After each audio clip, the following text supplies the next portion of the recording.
Hi, I'm Andre and I'm a black nerd, and I'm going to talk about King Kong. He is one of the most popular monsters, one of the most popular creatures of all time. The character has been part of several movies, cartoons, he even inspired a couple of video games, Donkey Kong, Rampage, Primal Rage, I'm looking in your direction. And he's a character that I grew up with. I remember watching King Kong versus Godzilla. I also faintly remember watching the 70s King Kong remake. I think it aired on television at one point. I also saw the Peter Jackson version in theaters. Even this year, 2017, we got a new King Kong movie, Kong Skull Island, which I reviewed on this channel. And that movie could be spiraling into a brand new monster universe with Godzilla and Mothra and all of them. King Ghidorah, you know, the three, this guy. And like other movies, King Kong is now going on Broadway.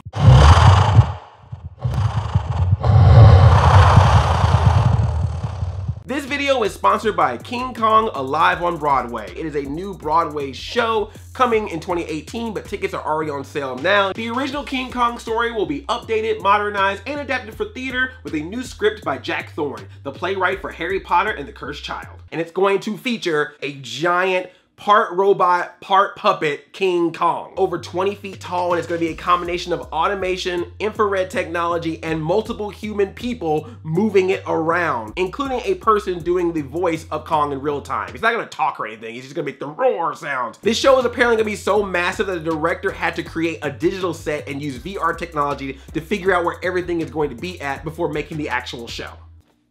Wow, Broadway has gotten high tech. It sounds like it's gonna be a different type of experience than what you normally would see on Broadway, so if you're interested in that, I have a link in the description where you can buy your tickets in advance so you can be one of the first people to see it. And yes, I do see the irony that I am talking about King Kong Alive on Broadway based on the movie where they capture King Kong and put him on a show on Broadway.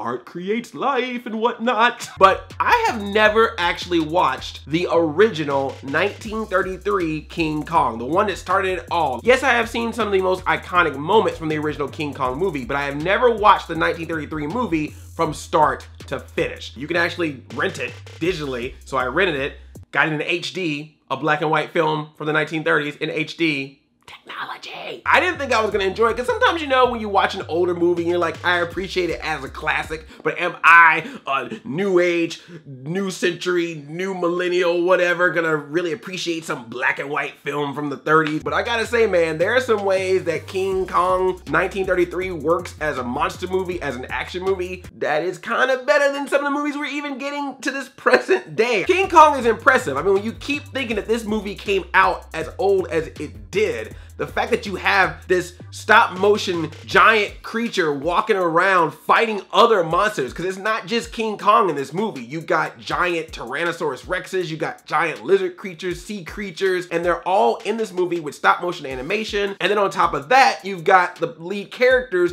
watching or being a part of this action. So you'll sometimes have like a projection where the fighting or the monsters are in the background and they're in the front going, oh no, look out. But then there's other sequences where you'll have giant prop hands or things like that grabbing people. What I found fascinating too is that in addition to the monsters stop motion animation, there were times where he even did stop motion animation on the people. At the time, they couldn't put the person in the animation together, so they just animated the person. So that's early CGI people right there. There's dummies used in this movie.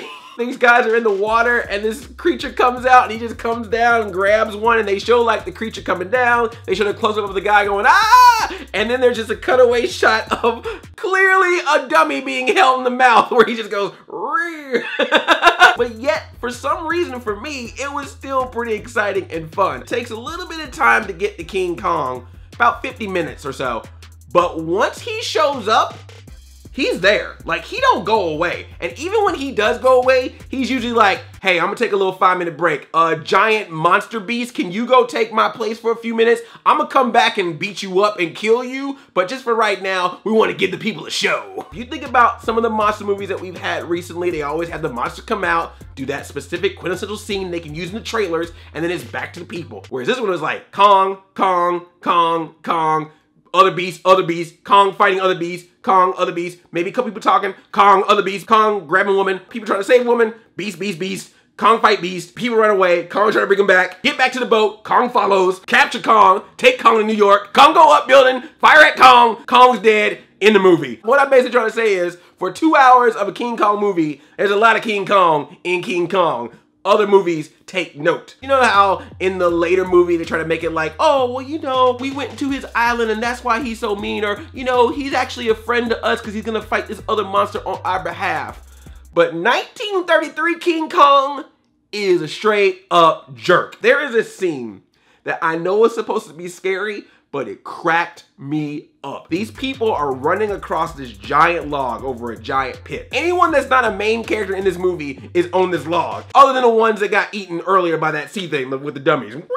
And King Kong could have just walked away. They were not gonna be able to get across that log fast enough to get close to him. But nah, King Kong's like, nah, I wanna have some fun. King Kong walks up to this log, grabs the log, twist it back and forth till people just start falling off of the log. And you're thinking maybe you'll lose like 1 or 2 people and everyone else gets by. Nah, King Kong keeps shaking that log back and forth until every single person on that log falls down in a pit, and you see it too. You see them fall off the log and then they cut to that pit and people just going, ah, boom, ah, boom. And supposedly there is rumors, this is all Mandela effect type stuff here, but supposedly there was a scene where the spider creatures came out and ate them, but now that can't be found. There's this whole thing about the movie where a lot of scenes were cut, but I watched the version that must have put everything back in, because all the stuff that I was reading that got cut in re-releases of this movie, they was in there. Kong bites people in this movie. He straight up picks up a dude and just goes, argh. And I thought he was gonna eat him. He doesn't even eat him. He just takes the dude out. I bet you,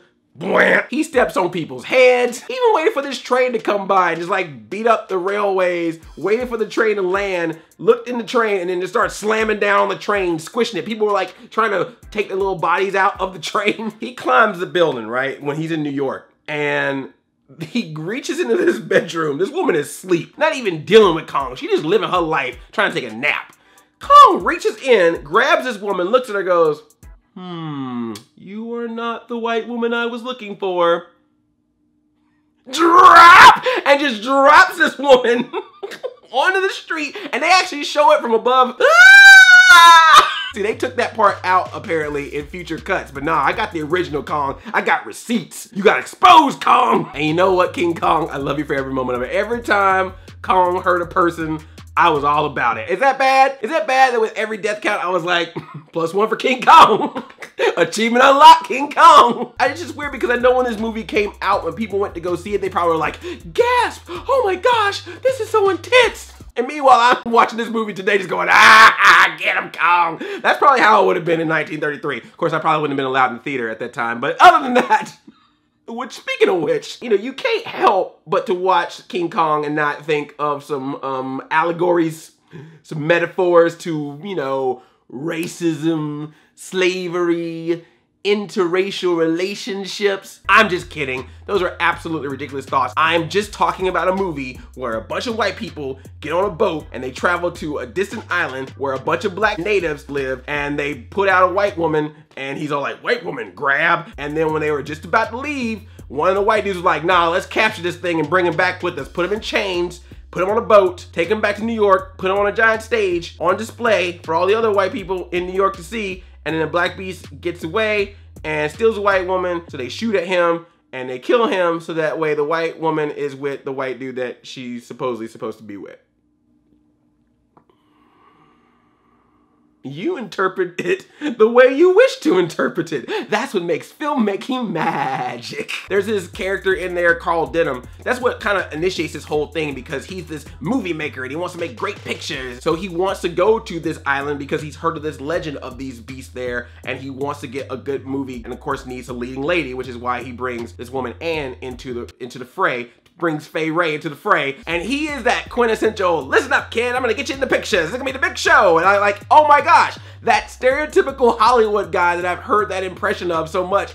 This guy has to be one of the originators of that voice, because he's just like, I'm gonna make you a big star, you're gonna have millions of dollars, see? Kong, the 8th wonder of the world, it's gonna be big time. Oh, I love this guy. And then of course you got Jack Driscoll, who works on the boat, and he's that guy that's just like, dames, I can't stand these dames. Why is this woman on the boat? That's his motivation for like half of the movie. Like, oh, this woman on the boat. I can't stand this woman on the boat. And then about 30, 40 minutes in, he's like, hey, I kind of like you. I think I love you. Let me kiss you. Now let's get married. What? Here's how you know this movie is old. The movie starts which is 3 minutes of just playing the score. It says overture on the screen and it just plays the score of the entire film. Now granted, it's a really good score. It really adds the intensity to the film. I fast forwarded it. I'm just gonna be real with you. I went straight to the RKO pictures.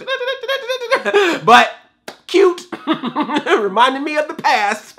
Nostalgic. The movie is definitely from the 1930s. There's some stuff in this film that just wouldn't fly today. It was tough watching them black people though. I mean, a lot of black people got jobs in this movie. No shirt, paint, you know, if you saw a Tarzan film or this movie, you know exactly what I'm talking about. But there was a scene where there was a child on the ground and this black woman saw that child, was like, no! And ran out and grabbed that baby just in time before Kong stepped on him. And I was like, there you go. Black female superhero right there.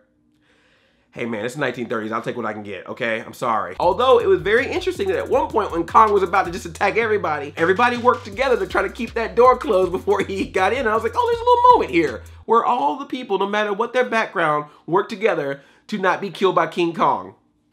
It didn't work because King Kong busted right through that door, tore down the village, stepped on people and bit some people. But you know, hey, it was a nice effort. Unity. And then of course that iconic ending, King Kong getting shot down. And it's funny because I always remember seeing the scenes in the past of King Kong being on top of the Empire State Building, being shot at and eventually dying. I don't think I ever saw the fall though. I've seen him at the top, I've seen him at the bottom, but never seen the in between. That fall is nasty because he hits the Empire State Building before he fully lands. So it's like, ah, boom, ah, and I was like, damn.